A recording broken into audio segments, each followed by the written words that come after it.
Good morning, everyone. We are coming to you live via Facebook streaming, YouTube streaming, and also via Skype. Each one of you is welcome to this live streaming from our studios in Trinidad. Sutras of Vigyan Bhairav Tantra. A master can only give you techniques, methods, and these will help you whenever you are falling into a dream state. These techniques will help you to come out of that state.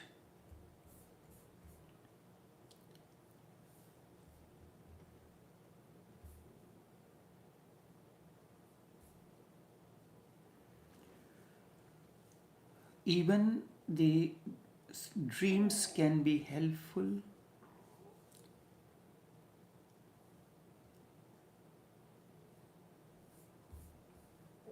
Just a minute.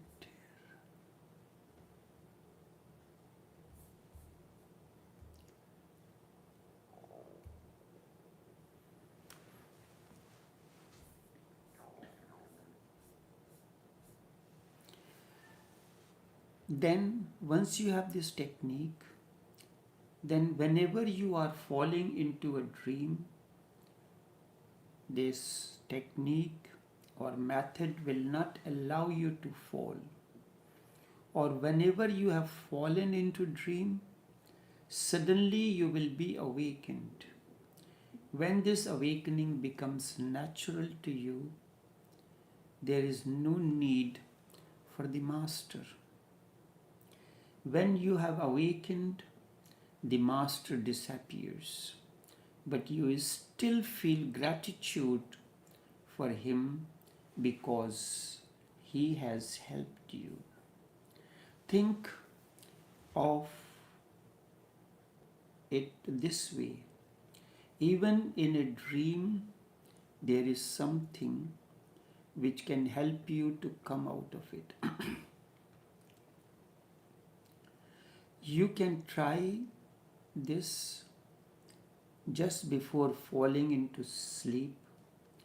Go on repeating in the mind, whenever there is a dream, my eyes will open. For 3 weeks, go on continuously repeating this just when you are falling asleep. Whenever there is a dream, my eyes will open.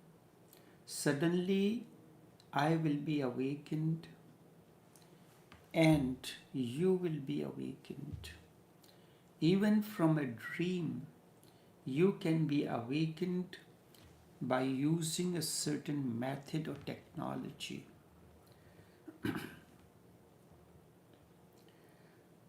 Each one of you want to wake up at a certain time, so you put on the alarm, and now you have a smartphone, so you set the alarm at a particular time. You can use a simple technique. Just before falling asleep, say to yourself, using your name, whatever it be, you are addressing to the person, to you by name. Awaken me at this particular time in the morning. Repeat it twice and then silently fall asleep. Sooner or later this trick will begin to work with you. Exactly at 5, someone will awaken you. Those who belong to Muslim community, they offer the namaz of Fajr. So after some time, it becomes a process, method that you wake up just in time for the namaz. So even in dream, even in sleep, there are methods that can be used to awaken you. The same is the case for spiritual sleep that you are in. So Master can give you methods or technique, that is his role. Not to give you philosophy. What did Shiva gave through Vigyan Bhairav Tantra? Devi asks him many questions, and in response to each question he gives a technique, a method. Certainly all these 112 methods are not for you. They are given keeping the entire humanity in mind. This one may work for you, or in order to know which one works for you, you can use randomly select one or consciously choose one method, understand it first, then start practicing it for 3 months' time. It takes the process of transformation takes for 3 weeks to 3 months. It begins to gain momentum, and then it becomes a process in you. Just as meditation needs to change the flow of energy, it takes 45 minutes to complete it. So normally, the switching of the brain pattern from one to the other, you may have turned on this switch, but there is a gap between putting on this switch, changing this switch, and the process to begin. Your vehicle is moving in the forward gear. If you want to go backward, you have to use the reverse gear. And in order to move from forward gear to the reverse gear, you have to go through the neutral first. So that's why, but this gap is so infinitesimal that you do not notice it, but it does happen. So any technique, even what happens during the waking state, your conscious mind is operating. Conscious mind is guided by your identities, that I belong to Sikh religion. Why should I follow the Sufi path or the path of Buddha or anything else? But when you are asleep, your subconscious and unconscious is working, then it is easy to understand from another example. You want to plant a garden. Each one of you know, if you want to plant the lawn grass, you cannot, or plant a seed, you cannot just throw the seed onto the surface. It has to go in the prepared soil under the womb of the earth, and then it will begin to grow. So whatever technique, whatever thing is, it must go into your subconscious and unconscious. From there the process of germination begins, and then it grows out of you as if your own growth. This is the way the transformation happens. Your conscious mind will create many arguments, certain things you may like, certain things you may not like, certain posts You will appreciate others you may not, because it is against your conscious mind, against your identity. You are fearful, so because of the fear, because of many other reasons, you will not openly talk of sex or like the post on that.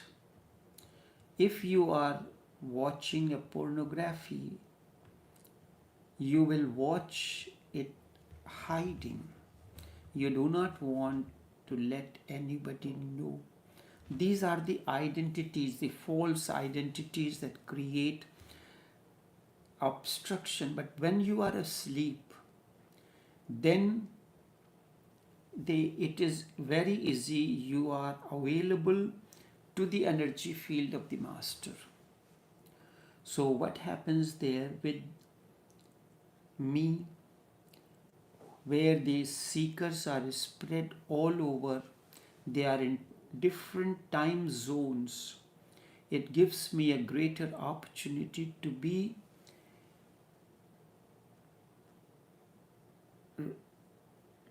to allow the energy field to flow 24 hours. And you are seeing, oh, you, all of you are there, right? So everyone has come in. We can begin the communication. We can begin the talk or live streaming. All the systems are in order. The Facebook, the YouTube, the Skype, all the systems are in order. Whoever have to come, they have come. Now I can begin. So when you are asleep, you are in a state of unconscious and subconscious. So whatever the energy field goes, a seed is to be planted. It is planted within your unconscious and subconscious. This is why I have not used a certain composition in the barren soils of thy inner sanctum. In the barren soils of thy inner sanctum, oft do I use the manure of compassion. So first the master creates compassion towards you, so that you feel energy flowing towards you. You feel, yes, he cares for me. This person cares for me. If you do not feel that caring approach of the person, you will not be close to him.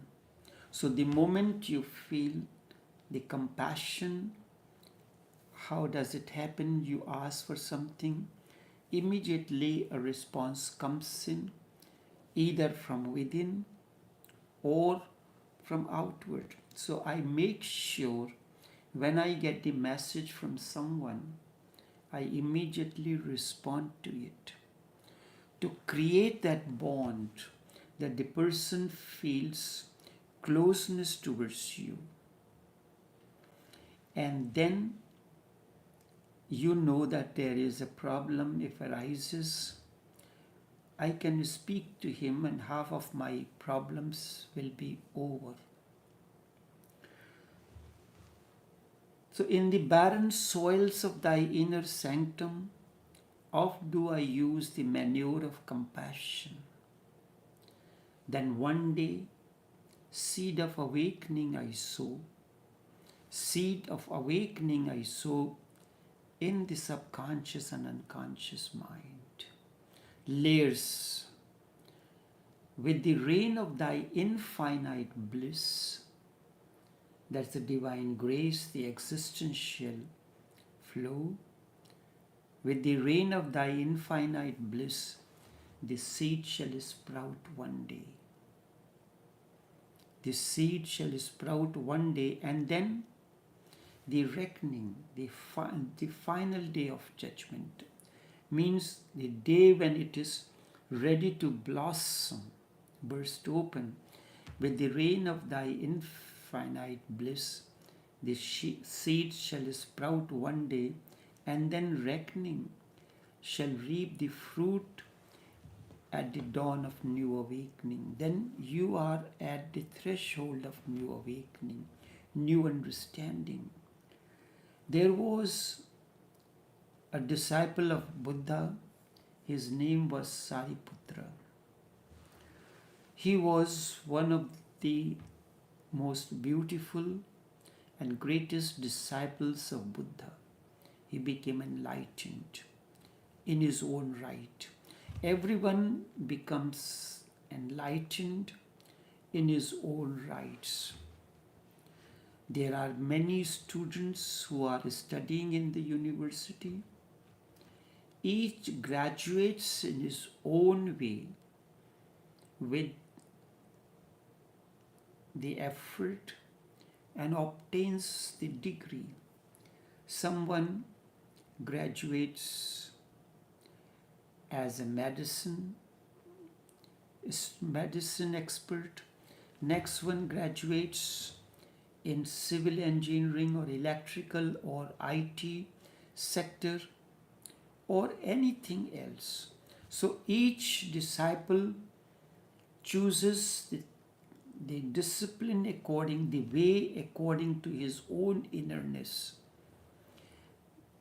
This can easily be understood in the field of education.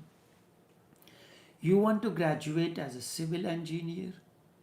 Someone wants to graduate as a medical doctor, but in different fields. So Sariputra was one of the greatest Buddhas, this disciple of Buddha. He became enlightened in his own way, and he became a Buddha himself.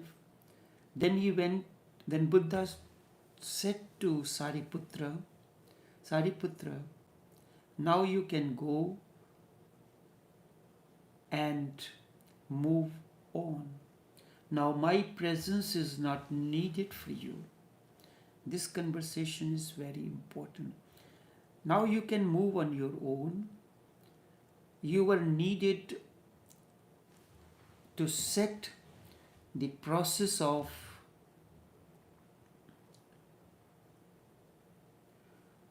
self-sustaining growth. In nuclear science, a word is used, critical mass. Critical mass is the mass from where continuous chain reaction begins, or the self-sustaining growth begins. This word has been inducted in the business field also. When you start a business, it is in the process of growth.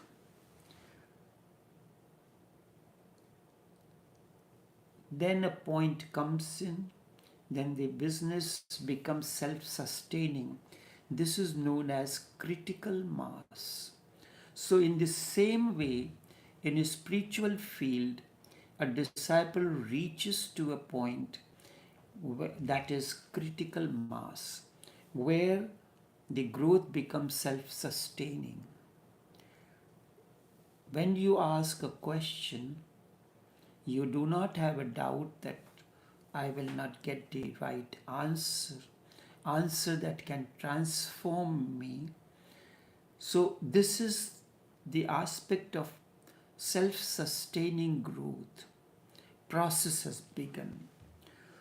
So Buddha told Sariputra, now you can go and move on. Now my presence is not needed for you. You yourself have become a master in your own right. So you can go and help others to come out of their sleep. The master is not there to give you philosophies or the comparative religion. He awakens you from the sleep. That is the only work of the master. The moment you are awakened, you don't need anyone else. You need the support and the help of the master as long as you are asleep. Sariputra, when leaving, Buddha touched his feet.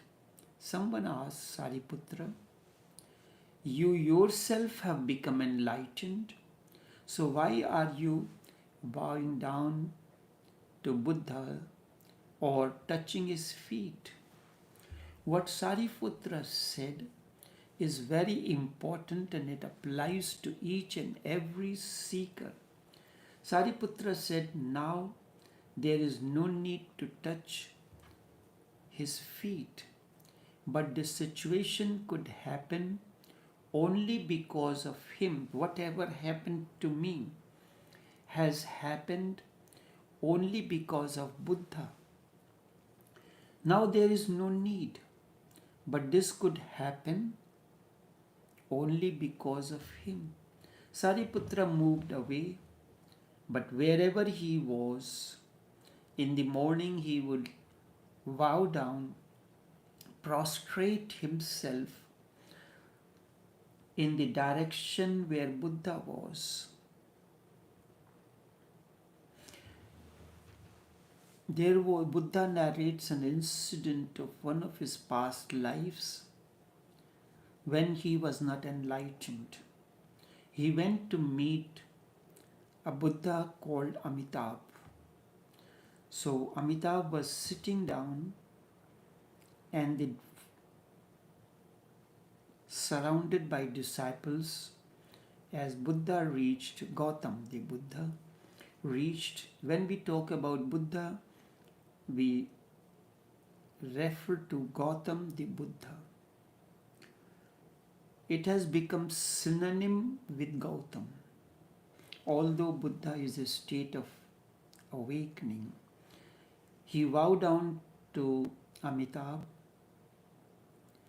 but at the same time, seeing Gautam standing in front of him and bowing, Amitabh got up from where he was sitting and he bowed down to Gautam. That time he was not enlightened. This surprised Gautam. He said, you are enlightened and my bowing to you is known, is acceptable. But why did you bow down to me? What Amitabh said is very meaningful. He said the entire existence is enlightened. We are in the process. Today I have blossomed, tomorrow you. There is a particular couplet. The birds are talking among themselves. Every morning the gardener comes to the garden to pick up the flowers, the buds that have blossomed as flowers, and then market them.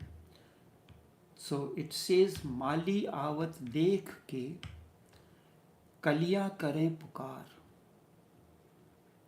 phuli phuli chun gayi Kal hamari bar.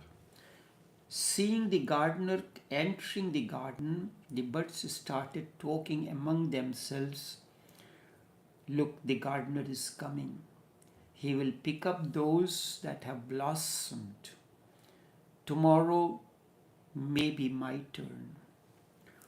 So Amitabh said, you are the seed of awakening, like anyone else. I have blossomed and tomorrow you will be blossomed. You will become a Buddha, a flower. Then I will not be available. I will not be here. I will not be alive. So before that happens, I am bowing to you. This is very meaningful. Each one of you in process, look at it. When your journey began, what kind of sleep you were in. And now, as the journey has begun, it is continuing. What is your state of understanding? What is the state of your bliss? What is, how are you able to handle the things around you which at one time you were not able to understand or solve or handle on your own? Now, many things, many aspects of relationships, relating, you are able to handle on your own.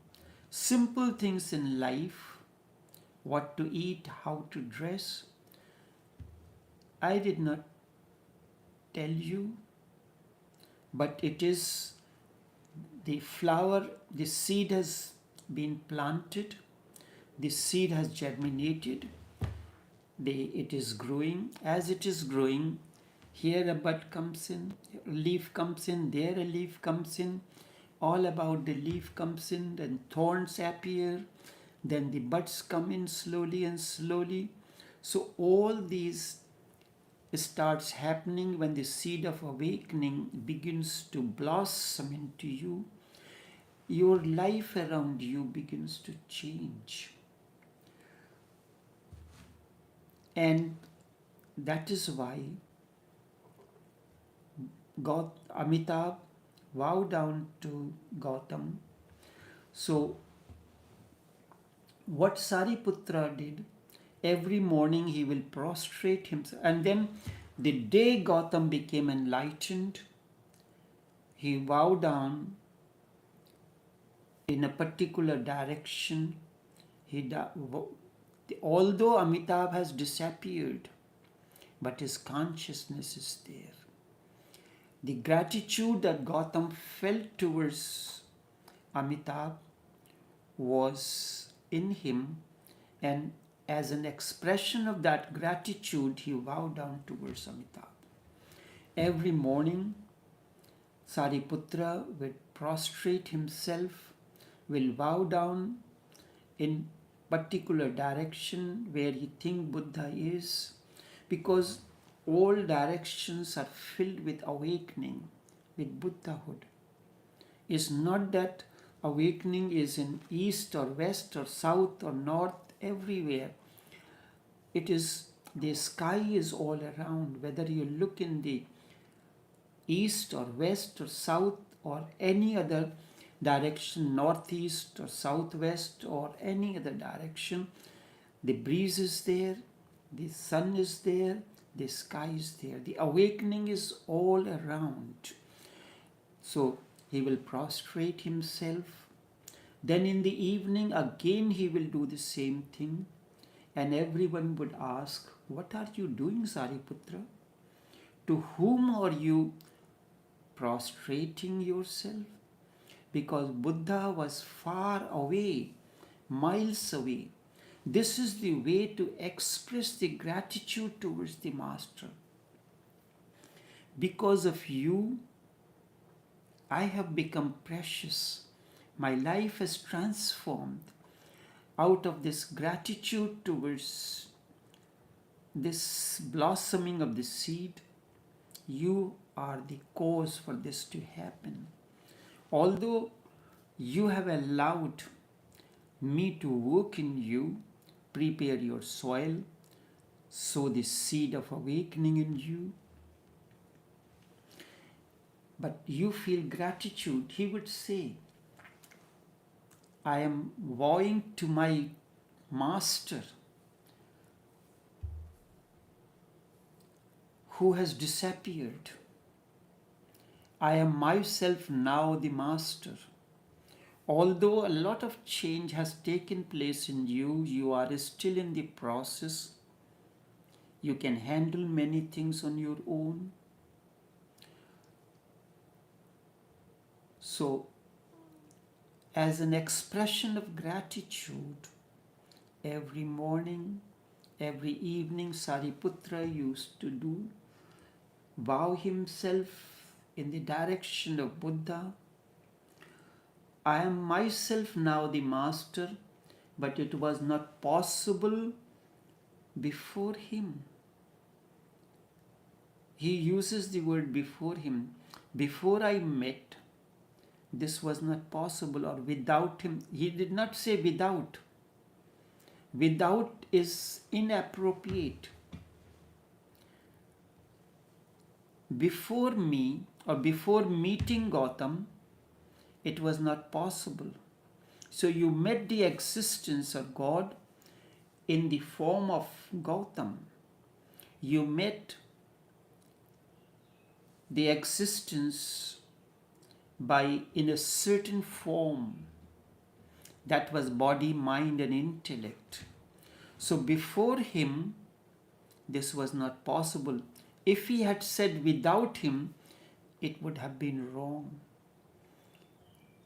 It is not that the existence manifests itself only as Gautam or Mahabir or Jesus or Muhammad. It assumes it's not that the teacher of physics in your country, Germany or England or India, is only one. Every university has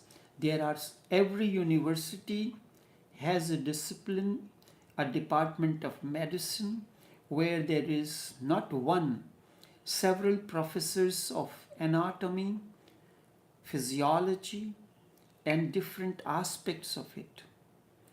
So each one of these professors is doing the same thing, teaching the principle of anatomy to different students.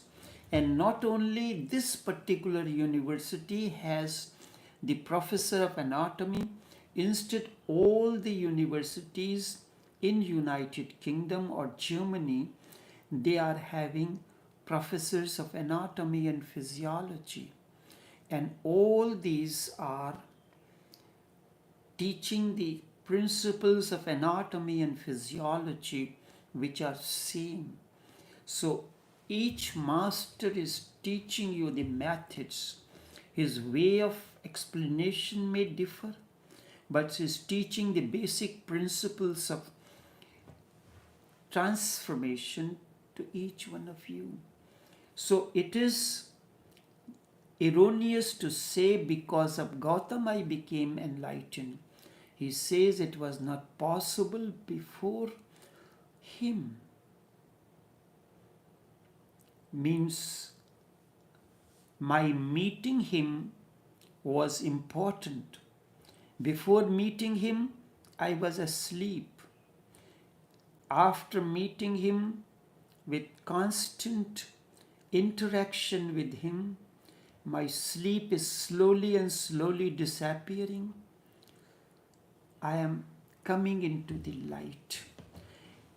It became possible, Sariputra said, only because of him, because he knew existence as Gautam.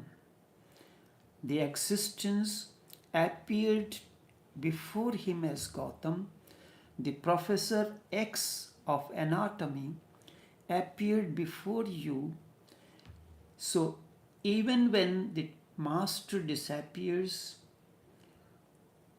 the disciple will feel deep gratitude, the deepest gratitude that is possible.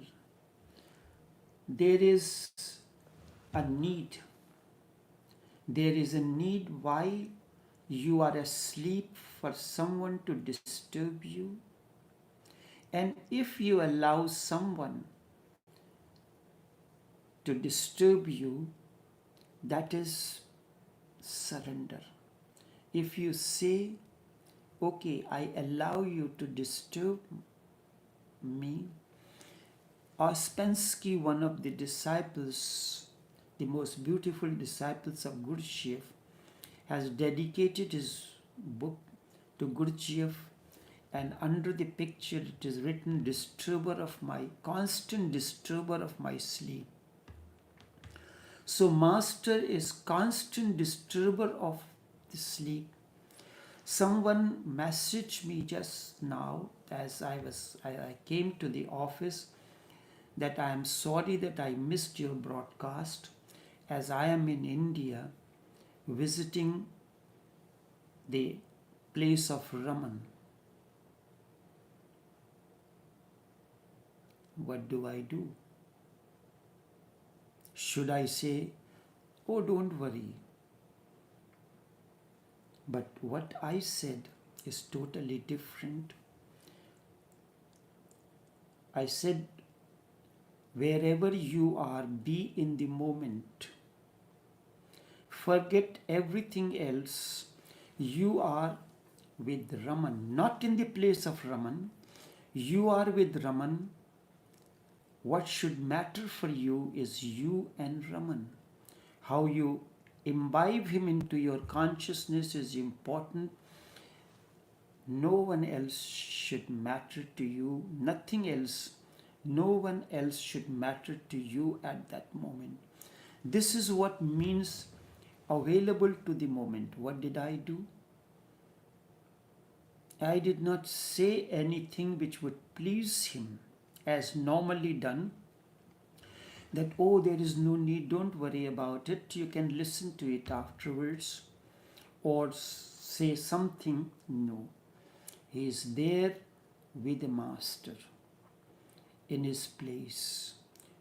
The place where Raman got enlightened, the cave, the Arunachalam mountain, his ashram, the room where he stayed. So that room is infused with his energy field. You are there but thinking of something else. You are not available to that moment. You have not visited Raman. You have visited simply the walls, the structure, not the consciousness that Raman represents. So Master continuously disturbs you. And that is what surrender is. You have allowed the Master to disturb you. This is trust. Trust means that now, even if this man leads you towards misery, you will be ready to move into. You will not question him anymore. Wherever he leads you, you trust him. He is not going to harm you. If you do not trust, then progress is not possible.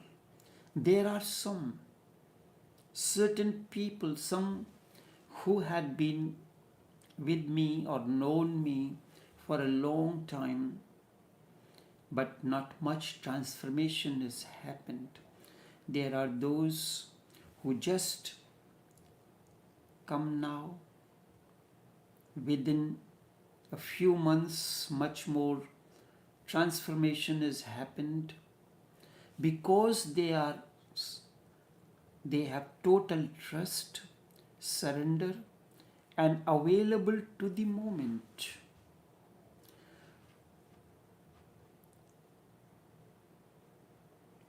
If you do not trust, then no progress is possible because you feel that he is going to harm you. You feel in your terms that he is going to harm you in many ways. And if you think, I am to protect myself, then no further work is possible. When you are in the company of the Master, that he talks all kind of things, I have to protect myself, I have to protect my identity as a Hindu, as a Muslim, as a Christian, or anything else, that I have to protect myself, then no further work is possible. If you mistrust your surgeon, you will not allow him to make you unconscious, to give you anesthesia. You don't know what he is going to do. You don't know what he is going to do. The doctor tells you that surgeon tells you this, and you will say, do whatever you think is right for me. When I went for a small surgery, there remains many kind of fears before, but you trust the surgeon that whatever he will do his best to provide you health, to remove these symptoms. And then he told me, I said, look, I am not interested in listening to anything. I know I am in the capable hands. Do whatever you think is right for me. Just tell me, what am I to do to cooperate with you? And you will say, do the operation, but allow me to be conscious so I can go on seeing what you are doing. If you go on telling the person, allow me to be conscious so I can see whatever you are doing, that means you are not trusting him, or you say, I cannot trust you. You trust your surgeon. He makes you unconscious. You don't know when he puts you into anesthesia what he is going to do into you. If you are a woman, what he is going to do. Many kind of imagination comes in your mind. He makes you unconscious because things are such that in your conscious state, surgery would be impossible. You understand this very well. You trust him totally. If you decide as a woman that I will not undress myself in front of a different person, how can the gynecologist help you in childbirth? It is impossible. In that state, in your conscious state, surgery would be impossible to do. Your consciousness would interfere into it. Oh, you are using this knife, you are using so sharp knife. What are you going to do with this knife? I'm going to cut it. Oh my God, you are cutting? How much pain will there be? Oh, and then the blood will come out. One drop of blood takes so long to form. How are you going to do? I am not going to allow you to do all that thing. Will surgery be possible? Will you be cured of your symptoms? That is why trust is blind. It needs great courage. It means you are ready even to become unconscious, even to become blind. You are ready to follow him wherever he leads. The surgeon says, put on in the preparation, the staff says, put on this gown, undress yourself, put on this gown, and lie down on the operation table. You look around all these things.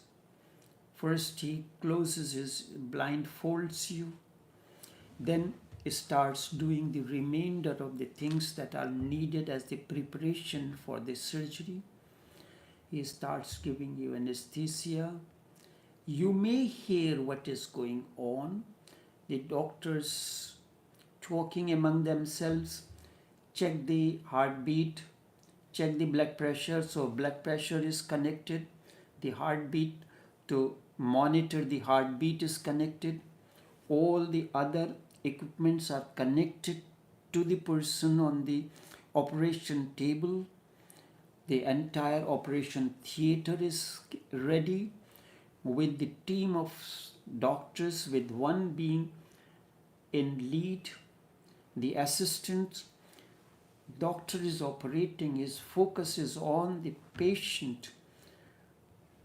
The one who are assisting, they know what the doctor needs. He calls out the razor, this, that. The assistants provide them all these kind of help. That is why trust is blind. You do not know what he is going to do. When you see all kind of surgical instruments, you get frightened. Then he will stitch the wound after the symptom is removed. Stitching? How would he stitch that? He takes I staples it between the two parts of the skin and staples it, and it becomes joint. All kind of things are taking place in the operation theatre. So master is the surgeon of inner, and he is operating, and you are the operation theatre, and as well as you are the patient on whom he is going to perform this surgery. That is why trust is needed and trust is blind. It means you are ready to move to become unconscious, even become blind, blindfold. He not only gives you anesthesia, but before that he blindfolds you. Then he puts on gives you the anesthesia. And it is not only the physical, psychological surgery, not only physical or physiological surgery, but it is psychological surgery. Master is the psychological surgeon. He is performing the psychology at the physical level or physiological level, but through psychological methods. Much pain will be felt, much anguish, because catharsis is needed, and you have to be thrown back to your own center when the polyp, the benign state has to be removed. The polyp has to be removed. The polyp of ignorance, the polyp of polyps of different natures have to be removed, so that you can regain your normal health. You can be brought back to your center. You have forgotten completely, pulled back to your roots again, which you have left miles behind, miles away. This is going to be arduous and difficult. It even takes years. But if you have trust, if you allow the master to do whatever he wants to do, whichever way he wants to do, you are not concerned what he will ask me to do. You are ready, whatever you want to do with me, do. But if the disciple is ready to surrender, it can even happen this very moment. That's why I said, when you are in the company of Raman, be available to that moment. Because this moment will not come again. You waited for this moment for lives and lives, for so many years, and now this moment has come, but you are not available to that moment. It depends on the intensity of surrender. Unnecessary time is wasted because the master has to go slowly and slowly, so that you are prepared to trust him more. One thing you do, feel something, so trust grows. And he has to do many things unnecessarily just to create the trust. Those who approach the master with total trust, when you go to the surgery is to be performed for it will take a certain period of time, but there is a preparation time, and this operation theatre is available only for a certain period of time. It's not that for the whole month the operation theatre will be available to you. The preparation time, certain preparations are done in the ward, certain preparations are done when you are brought to the operation theater, and then your surgery has, if the surgery, it is already determined that the surgery will perform in 15 minutes or half an hour or 2 hours or 3 hours. So operation theater will be available to this patient only for this time, because there are other patients in line waiting to be performed surgery on them. But if you want to go, doctor, let me trust you first. So you say how much time you will take. At least a few days. I don't know how long it will take. So it depends. The surgery, the surgeon that performs, depends on the intensity of surrender. Unnecessary time is wasted because the master has to go slowly and slowly, so that you are prepared to trust him more. If you are born, if you come, approach the master with total surrender, the things can happen this very moment. And he has to do many things unnecessary just to create trust in you. Just to do the surgery, he has to create many things unnecessary which can be discarded, which will be discarded afterwards.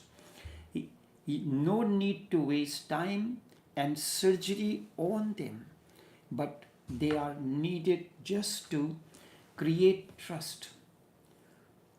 I will continue this in tomorrow's session, when I will quote something what Saraha said. Saraha is one of the 84 Siddhas. 84 Siddha means Buddhist mystics who attained, is one of the unique, this Buddha. And one of the 84 Buddhist mystics was Saraha. I will continue this in tomorrow's session. Until then, take care and do have a pleasant day.